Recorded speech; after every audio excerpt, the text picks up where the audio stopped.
walaal waxaan ku leeyahay kuma amraya waxaan ka dalbayaa si naxariisa shariidka kooban oo aayadaha quraanka iyo axaadiista iyo qisaska islaamiga ku duuban yihiin cid aad gaarsiin karto dhan gaarsii inta kuugu jirto dhan la sheer garay fariintani maanta waxay tahay inaan ku soo gudbinayno aan ku leenahay ogow oo xusuusnow inaad adoon ilaahay tahay inaadan iloobin wixii lagu abuuray inaadan iloobin maqsadka laga leeyahay inaadan iloobin cidda kaliya wax ku tari karta abaar iyo mushkilad hadaad dareemayso hadaad awlaad la'aan dareemayso hadaad caafimaad la'aan dareemayso hadaad maxaan ku dhahdaayay masiibo iyo dulmi cid ka haysta jiro ilaahay inaad xasuusnatoodan iloobin weeye fariintu saddex misaal baan ku siinaya qisada koobaad waxa lagu tilmaamaa ibnu abi dunya kitaabu leeyahay inuu ku wariyay isagoo zuhdiga ka waramay iyo alla bariga iyo cibaadada qofka muslimka ah waxa kale oo wariyay xasan al-basri isagoo anas ibn malik ka wariyay nin ansaariya inuu ahaa nin ganacsada lagu tilmaamay naasik iyo waric xalaal miirad inuu ahaa xilligii nabi maxamed calayhi salaatu wasalaam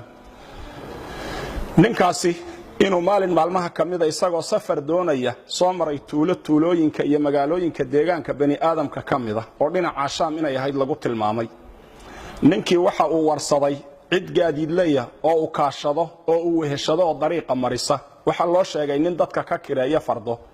ninkiiba farda iyo gaadiid ka kireeyay ninkaasoo tuugaha asalkiisa yaa markii wadadii dhexda la sii marayay wuxuu yiri wadadan inagu leex waxa uu yiri war wadadan haynagu leexina tana raadkiya dadka cagtoodu ka muuqataaya ina mari wuxuu yiri may anigu tana aqaano tana dhow tana toobiya wadadii ayuu ku hormaray ninkii dabeedna markii hawd halkaas haya keenaya dhul qariib la dhex maray iyo togag la maraayo yaa wuxuu tusay lafadad badan oo dhintay waxa uu ku yiri intaasoo aadama ah aniga ayaa dilay waxaana u qoonsaday inaan furto oo sidaan adiga maanta qaadicu dariiqa kuugu ahay aan maalkaaga iyo dhiigaaga banaysto wuxuu ku yiri maalka iska qaado laakiin dhiigayga ii badbaadi awlaadayda iyo ehelkayga aanu noqdo hooyadayba kaligay dhashay sidii loo hantaatici lahaa ayuu aad u calacalay wuxuu ku yiri inta aan dilayba hadal fiican way yiraahdeen qofna kama maqal waxa uu yiri waxaan ku yiri warafar rakacadood intaan tukanayo ma ii kaadin kartaa mar hadaad dilayso markaas wuxuu yiri waxa tukataa inta aad rabto waxa uu yiri waxaan bilaabay salaad waxaan isku dhaxwaday ducooyin iyo ayad quraan oo qalbigayga ku soo dhacaysay ayada quraankii waxay amman yujibul mudarra idha da'aa wa yakshifu as-su'a wa yaj'alukum khulafa al-ard ilahum ma'a Allah ayada qalbigayga ku soo noqonaysay ducaduna waxay ahayd ya wadud ya dhul arsh al-majid ya fa'alu lima yurid ducooyinkaas ayuu akhriyay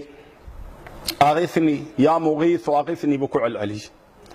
ducada markuu akhriyay ya rakacadihiisa ku dhex jiray yaa wuxuu lusku la hortaagnaa warankii uu ku dili lahaa ayuu la hortaagnaayo dhaqso ayuu lahaa wuxuu u jeeday ninkii oo durbadiiba xagga dambe jaleecay oo dhinaca fiiriyay isagiina salaadii intuu ka baxay buu fiiriyay dabeedna waxa uu arkay nin faras wata oo aad u soo ordayo waadiga iyo toga dhinaca hoose ka soo socda waran ololayana gacanta ku wata ninkii ayaa ku dhuftay markaasuu ninkii dilay waa weydiiyay oo wuxuu ku yiri ilaah baan kugu dhaariyay yaa tahay wuxuu yiri anigu malag baanahay u xil saaran amman yujibu al-mudarra idha da'aahu wa yakshifu as-su'a wa yaj'alukum khulafa al-ard anigu dadka mudiriinta wadooyinku markay ka xidhmaan dadka ilaahay u laabta dadka alla waafajiya inay ilaahay u noqdaan kuwaas anigu iska rabtaagaa buuri dabeedna wuxuu yiri yaa muqiith aqithni markaad lahayd albaabka koobaad ee samada gariiray markaas samadana lagu garaacayo garaaceedii ka fadhii weynay buu yiri markaas aniga la soo diray inaan adiga ku kaalmeeyo waaniga ku kaalmeeyay buu miyaan orod yara mar hadaan inta kugu soo ajiiban kuugu imid qisada labaad waxay tahay wuxuu ka sheekeeyay adaaciya al-islaami dr aid al-qarani yaa wuxuu ka sheekeeyay fi qisasihi wa fi muhadarati mid kamida in acraabihi oo safar galay isagoo safaradiisii ku jira inuu la kulmay awr qooqan oo haa'ijaho jamalaho cilla jooga ah oo dallayso khatara awrkii inuu ninkii caydsaday jabalku hadii ama awrku uu ku caydsadana ka bixi kari mayst awrkii baa wuxuu yiri waan la warwareegay markuu iqaban gaadhaba waanu jaray dabeedna waxaan arkay mar dambe anoo quustay ayaan arkay god afka soo kala haya godkii ayaan dib u galay anoo xagga wajiga dhulka u soo jeediyay banaanka oo banaanka soo xigsiyo islaha bal afkoon ha kugu cuno intuu lugaha kula dhici lahaa ku jajabin lahaa oo silcsan ka tagi lahaa dabeedna waxa uu yiri in yar hadaan godkii ku jirin qalbigayga waxa uu ku xasiloona amman yujibu al-mudarra idha da'aa ويكشف السوء ويجعلكم خلفاء الأرض أإله مع الله يا من يجيب المضر يا من يجيب المضر انت وحنا هين وان إلوبي بوري ولا ليال مرك intaas hadduu xusuustay maxay anfacday durbadiiba waxaan dareemay buuri culays xagga dambe iga saaran iyo shanqar aad u xoog badan waxaan dib fiiriyay mas aad u weyn oo godka ka soo baxayaan arkay qarqarkayga ku soo beegan markaasaan idhi buuri subxaanallah natiijada ama yujiibu almudarra ma xaggan haddaad u baxdana mas xaggan haddaad u baxdana awrmiya markaasaan wuxuu yidhi anigoo aad u naxsan aniga oo saan weyn layga jiiday ayaan godkii iska sii fadhiyay maskii baa qarqarkayga soo maray awrkiibuu sanka qabsaday awrkiiyo iyo maskiibaa isqabsado isla tuntay awrkiina maskii waa dilay maskiina awrkii wuu dilay labadoodiioo maydan 2 daqiiqo dhexdood soo baxay buuri oo naayir iska soo baxay anoo saalim ghaanima ah ilaahay iigu gargaaray ama yujiibu almudarra idaa dacaa mithaalka saddexaada u dambeeya waxa uu yahay inuu ka sheekeeyey maxamed xasaan wuxuu idhi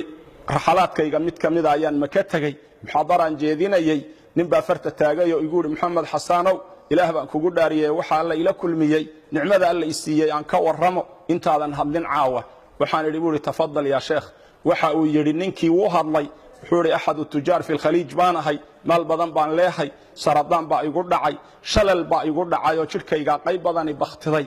waxa uu idhi noloshaydii baan ka quustay muqcid baan iska ahaayo sariirtaasaan iska jiifay maalin maalmaha ka midaba xajka oo aad loo xajiyayo yaan idhi buuri tollaay maalintan meel ka haystay oon talad iyo tabarta hayay maanta talaan hayaa ee tabar baanan hayn shalayna tabar baan hayay ee tala maanan hayn maalkayga haddaan ka xajiyi lahaa maanta aan sidan u dhintay wuxuu idhi murugadani ima hayseen markaasaan wiilashaydii intaan u yeedhay ku idhi waryaada igeeya xajka igeeya baan idhi buuri aniga oo doonaya rabbiga baydka iska leh inaan awoodiisa badan ku baryo inaan qurbi iyo dhawaansho intaan muujiyo tabartayda intaan tijaabiyo inaan ilaahay baryo albaab kale oo ii furan inuuna jirin waad garanaysaan taajir maal haysta wuxuu idhi jarmalka gee ingiriiska gee maraykanka gee faransiiska u dhig talyaaniga u dhig meel walba waa laygala soo qustay buuri caalamka wixii dhakhtar ahaa oo dhan waan soo maray waxaan xasuustay keliya ilaahay baabkiisu inuu ii furan yahay waxaan idhi buuri war hallay geeyo saaba laguu geyn war iqaado oo sariirtayda ii dhiga gaadhigayga khaaska ahoo igu kaxeeya baan idhi buuri waa la i kaxeeyeeyo xaramkaa lay geeyeyo kacbada markaan gaadhay yaa laygu warwareejiyey oo laygu dawaafsiiyey gaadhi gacan iyo waxa curyaanka loogu talagalay markaasaan idhi buuri war iga dajiya markii layga dhigay baan intaan siqay kacbada qabsaday markaasaan qaylo intay afkaygu karayay ku shubtay buuri ilaan codkii qayladan qaylinayay codkii i xidhmay buuri waxaan idhi buuri rabbigii baydkan lahaayow rabbigii abraha ka qabtayow rabbigii muxamed u furayow rabbigii sidan yeelayow rabbigii muuse badbaadiyeyow rabbigii fircoon halaagayow rabbigii sidan yeelayow anigana maanta waan ku garan la'aa shalay markaan caafimaad ka qabay maantoon tabar yar ahay baan ku gartay naxariistaada shay walba ka ballaadha ilaahu ii naxariiso waxaan idhi buuri lugahaygii ii soo celi ilaahayow gurigaaga markaan ka baxo ama luga kuwaya aan kaga baxo ama qabriga iga bixiyo nafta iga qaad baan idhi buuri anoo daalay intaan lulmooday baan dhinac u yar dhacayoo wiilashaydii i qaadeenoo meel yar seexiyeenoo markaan hurdadii ku jiray baa waxaan ku manaamay buu yidhi waidaa bimunaadin yunaadi iyadoo laygu leeyahay war waad caafimaadee oradkac anoon isxusuusaninun baan farxaddii booday buuri booditaankaan booday wallahi alcadiim waaban istaagi karaa oo lugaha aan ku taagnahay dadkii la joogay waa kuwana i weydii buuri maxamed xasaanow ilaahay marka ducada qofka mu'minka ah wuxuu kaga faydaa waxyaabo aanu tawaquci karin abaar iyo roobda la sugayay iyo waxyaabo ka weyn baa qofku markay cidhiiri la gashay ilaahay kaga faydaa subxaanahu wa tacaala